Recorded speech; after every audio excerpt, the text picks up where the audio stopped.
Assalamualaikum warahmatullahi wabarakatuh. Berjumpa lagi dengan Ibu di Pewarisan Sifat. Ini video budian yang kedua. Kali ini kita akan belajar tentang percobaan yang dilakukan oleh seorang ahli. Beliau bernama Mendel. Nah, ini anak-anak, ini adalah Pak Mendel. Jadi, Gregor Mendel itu adalah orang pertama yang menyusun hukum pewarisan sifat dari satu generasi ke generasi selanjutnya.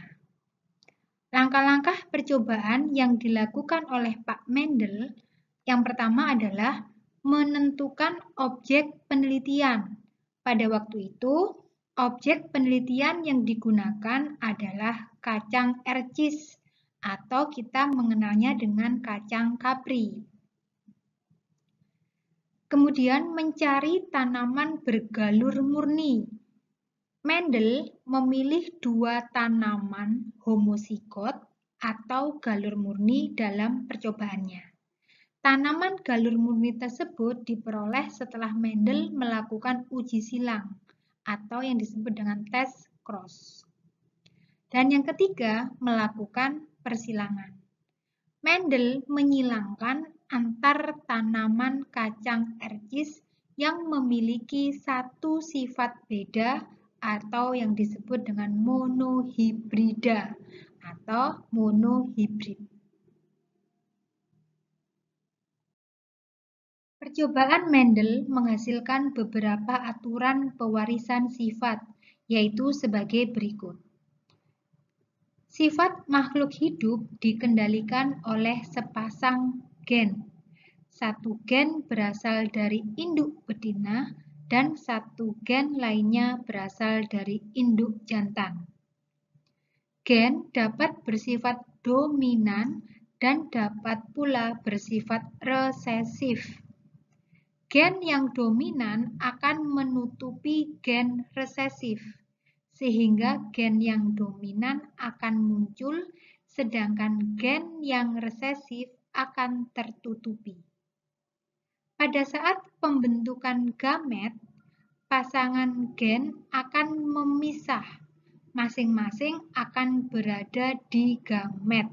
Itu yang disebut dengan hukum Mendel pertama. Setiap sifat beda bersifat bebas atau tidak saling mempengaruhi. Itu disebutkan dalam hukum Mendel yang kedua.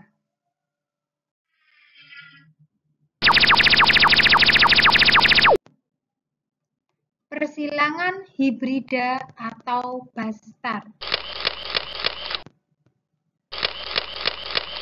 Terdiri dari persilangan monohibrida, persilangan dihibrida, persilangan polihibrida, dan penyakit yang menurun pada manusia.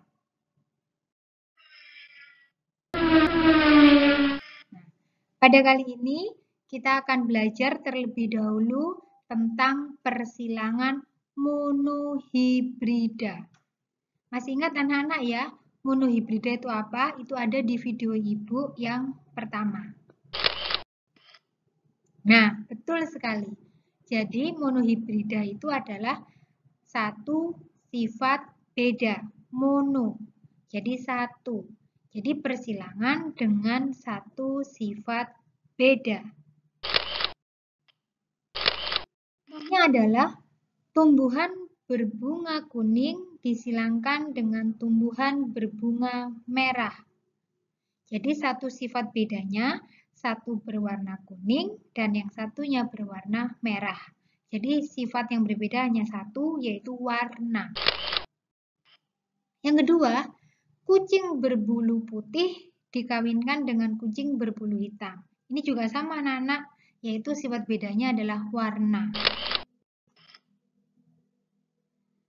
Wanita berambut keriting kawin atau menikah dengan laki-laki yang berambut lurus. Jadi sifat bedanya di sini adalah jenis rambut.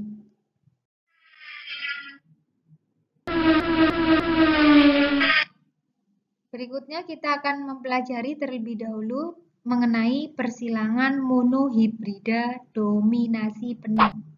Apa itu monohibrida dominasi penuh yang dipersilangkan? Jadi anak-anak, persilangan monohibrida dominasi penuh merupakan persilangan satu sifat beda di mana sifat resesif terkalahkan atau tertutupi oleh sifat dominan. Dan bila ada dua gen resesif dan gen dominan ada bersama-sama, maka sifat resesif tidak muncul. Oleh karena itu disebut dengan dominasi penuh. Nah, anak-anak, inilah diagram persilangannya. Pertama, kita tentukan dulu parental generation-nya atau induknya. Ini adalah induknya. Kita tulis simbolnya S besar disilangkan dengan S kecil. Huruf S ini anak-anak bisa diganti dengan berbagai macam huruf. Jadi sesuai dengan keinginan kita. Jadi boleh mau S, mau A, mau B, mau C, terserah. Ini hanya simbol saja. Nah, sel induk ini S besar kita silangkan dengan S kecil. Nah, kemudian kita bentuk gamet. Gamet ini kan sifatnya haploid. Nah, maka ini menjadi S besar hanya satu, kemudian ini menjadi S kecil satu. Dan kemudian melebur menjadi sel anakan atau filial pertama, yaitu menjadi S besar, S kecil. Nah, S besar, S kecil ini kemudian disilangkan dengan sesama filial pertama. S besar, S kecil juga. Ini di S besar, S kecil disilangkan dengan S besar, S kecil. Nah, ini juga membentuk gamet. S besar terpisah menjadi S kecil. Ini S besar terpisah dengan S kecil.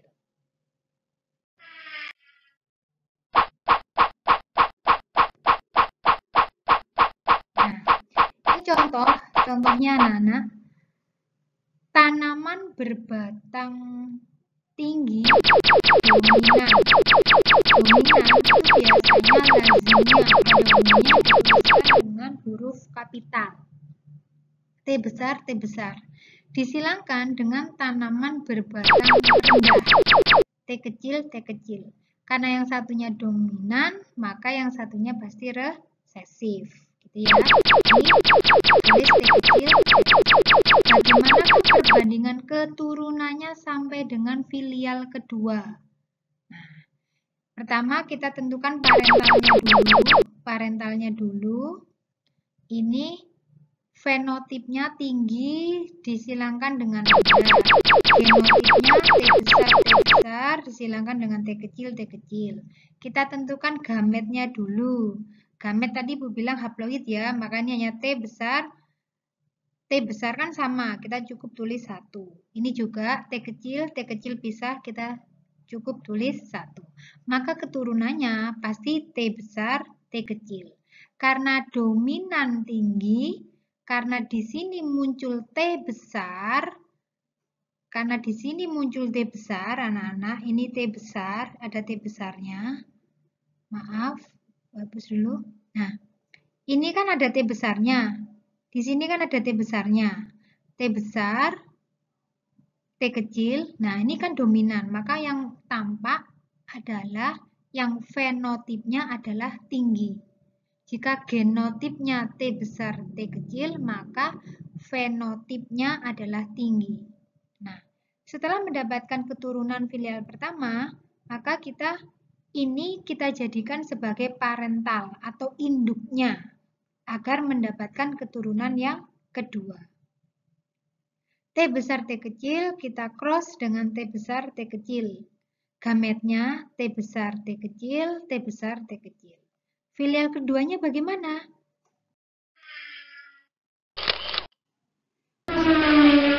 Filial kedua. Untuk mendapatkan filial kedua, maka kita harus silangkan. Tadi ini adalah parental, atau sel induk yang dihasilkan dari filial pertama kita silangkan sesama. T besar, T kecil, T besar, T kecil, ini menjadi T besar, T besar, T besar, T kecil, T besar, T kecil, T kecil, T kecil. Itu.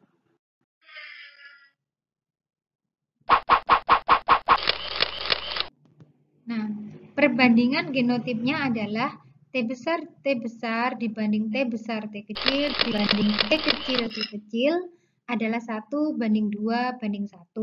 Sedangkan perbandingan fenotipnya adalah T besar itu fenotipnya tinggi. T besar, T kecil itu juga tinggi. Sedangkan T kecil adalah rendah. Maka tinggi dibanding dengan rendah itu adalah 3:1. Oke anak-anak, demikian video pembelajaran kita tentang pewarisan sifat, video yang kedua. Cukup sekian, Ibu akhiri. Tetap semangat belajar. Wassalamualaikum warahmatullahi wabarakatuh.